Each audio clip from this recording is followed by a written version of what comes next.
right? They have their own platforms, but this can be just financial platforms that allow us, and sometimes these platforms are even in the real sector companies, that allow us to do the connection from the buyer directly to the supplier, from the purchase order to the delivery of the product, to then paying the bill finally by the buyer.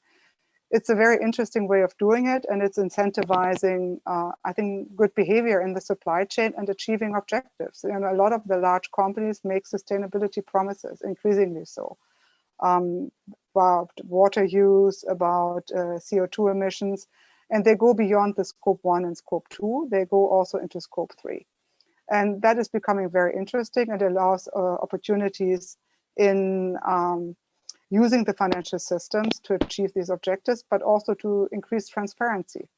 That I think is very important, to allow to see of who are the suppliers, what are the interactions, and how are these value chains connected.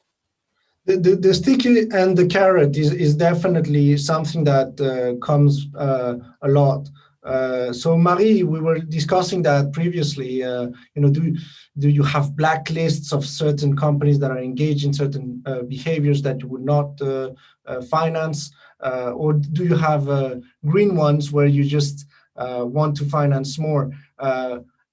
I imagine there is clients who come to you with a different mandate and that care more or less or believe more or less in certain standards. How do you handle that at Lombardie? Right. So that's obviously a sustainability question. Yeah, and of course we do have an exclusion policy, and the activity of sustainability also involves stewardship, which is engagement and voting with companies directly.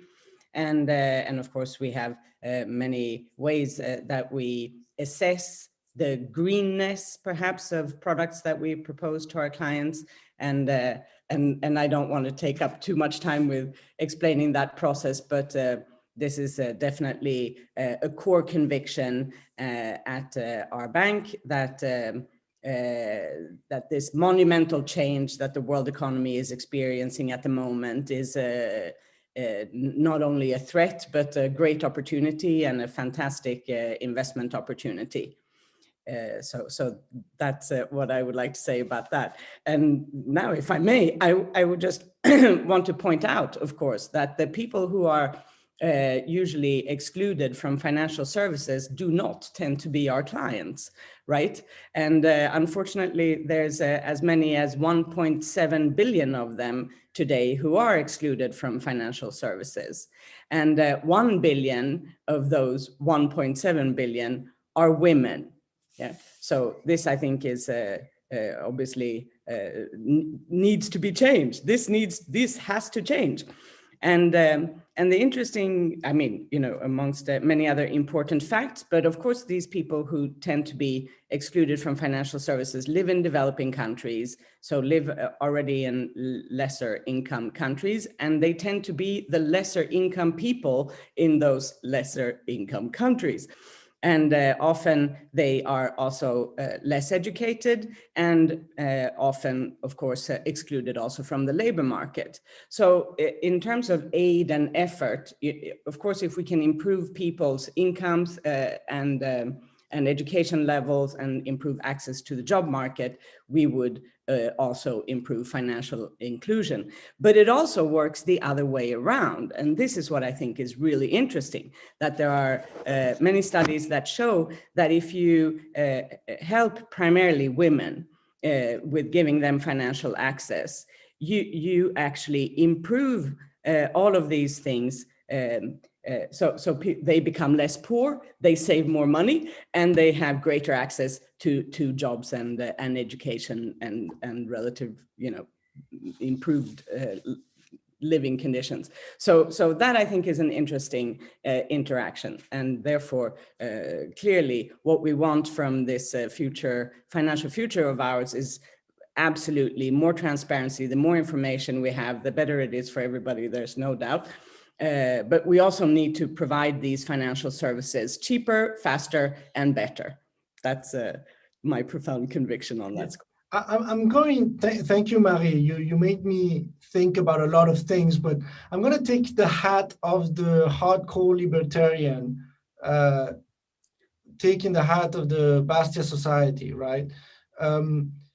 I think there is two things that I was looking at. The first one is, I think you are right when you say that there is problems, particularly in the inclusion of women, and there is more and more research and evidence saying that the more inclusive you are, the more it is beneficial, actually, for corporations or or globally. So I think when there is a market for it, and when doing good basically brings you more profit, that is something that naturally you would do.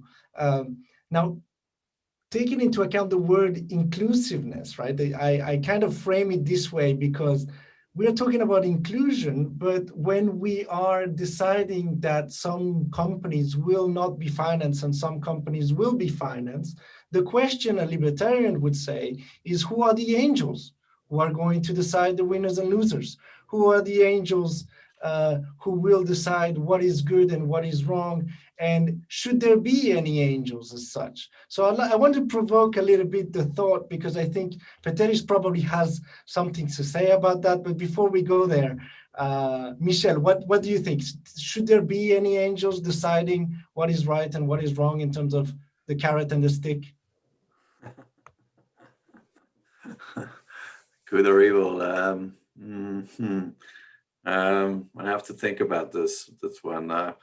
But first, let me go back to the themes of inclusiveness and transparency. And actually, when you define the word inclusive, you find that the definition is providing equal access to opportunities and resources for people who might otherwise be excluded or marginalized. And here we can think of two kinds of exclusions, which Mary linked when she mentioned the 1.7 billion people who are excluded from financial services. And out of that, we have a large proportion of women. Because today, when we talk about inclusion, we generally think I'm going to participate in June to the Career Women Forum. And in there, they also talk about inclusion, but they talk mainly about or exclusion.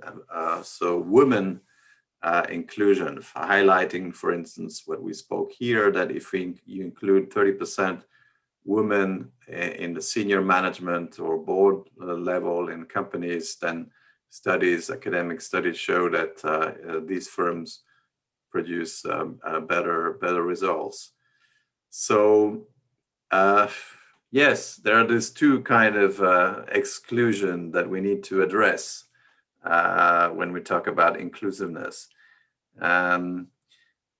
For myself, when I look at the trends, mega trends that we are currently facing, like blockchain,